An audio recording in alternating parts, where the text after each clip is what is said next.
chapter 2. Then Hannah prayed and said, my heart rejoices in the Lord my horn is lifted high. My mouth boasts over my enemies, for I delight in your deliverance. There is no one holy like the Lord. There is no one besides you. There is no rock like our God. Do not keep talking so proudly, or let your mouth speak such arrogance.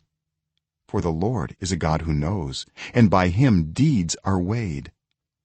The bows of the warriors are broken, but those who stumbled are armed with strength. Those who were full hire themselves out for food, but those who were hungry are hungry no more. She who was barren has borne 7 children, but she who has had many sons pines away. The Lord brings death and makes alive. He brings down to the grave and raises up. The Lord sends poverty and wealth. He humbles and he exalts. He raises the poor from the dust and lifts the needy from the ash heap. He seats them with princes and has them inherit a throne of honor. For the foundations of the earth are the Lord's, on them he has set the world. He will guard the feet of his faithful servants, but the wicked will be silenced in the place of darkness. It is not by strength that one prevails. Those who oppose the Lord will be broken. The Most High will thunder from heaven. The Lord will judge the ends of the earth. He will give strength to his king and exalt the horn of his anointed. Then Elkanah went home to Ramah, but the boy ministered before the Lord under Eli the priest. Eli's sons were scoundrels. They had no regard for the Lord. Now it was the practice of the priests that whenever any of the people offered a sacrifice, the priest's servant would come with a 3-pronged fork in his hand while the meat was still being boiled, and would plunge the fork into the pan or kettle or cauldron or pot. Whatever the fork brought up, the priest would take for himself. This is how they treated all the Israelites who came to Shiloh. But even before the fat was burned, the priest's servant would come and say to the person who was sacrificing, give the priest some meat to roast. He won't accept boiled meat from you, but only raw. If the person said to him, let the fat be burned first and then take whatever you want, the servant would answer, no, hand it over now. If you don't, I'll take it by force.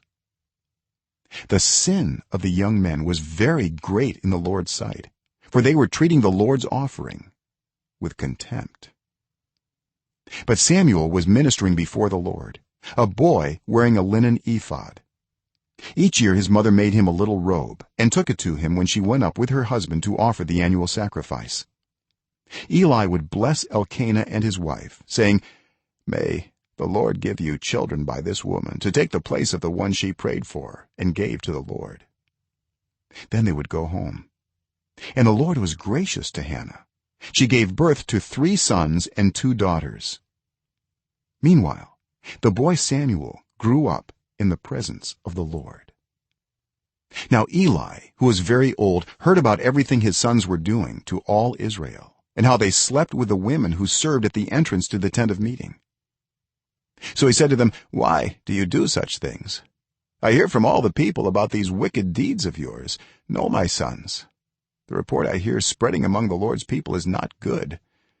If one person sins against another, God may mediate for the offender, but if anyone sins against the Lord, who will intercede for them? His sons, however, did not listen to their father's rebuke, for it was the Lord's will to put them to death. And the boy Samuel continued to grow in stature and in favor with the Lord and with people.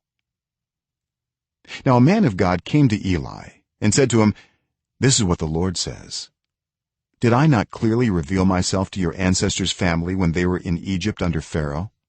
I chose your ancestor out of all the tribes of Israel to be my priest, to go up to my altar, to burn incense, and to wear an ephod in my presence.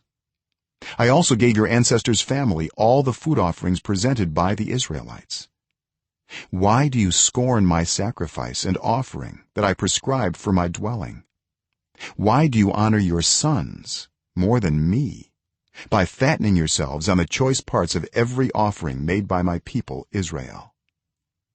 Therefore the Lord, the God of Israel, declares, I promised that members of your family would minister before me forever. But now the Lord declares, far be it from me. Those who honor me I will honor, but those who despise me will be disdained. The time is coming when I will cut short your strength and the strength of your priestly house, so that no one in it will reach old age, and you will see distress in my dwelling. Although good will be done to Israel, no one in your family line will ever reach old age.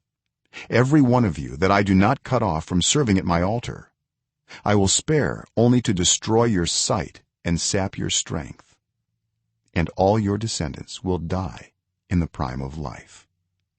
And what happens to your two sons, Hophni and Phinehas, will be assigned to you. They will both die on the same day. I will raise up for myself a faithful priest who will do according to what is in my heart and mind.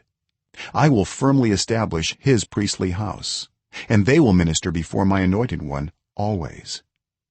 Then everyone left in your family line will come and bow down before him for a piece of silver and a loaf of bread, and plead, appoint me to some priestly office so I can have food to eat.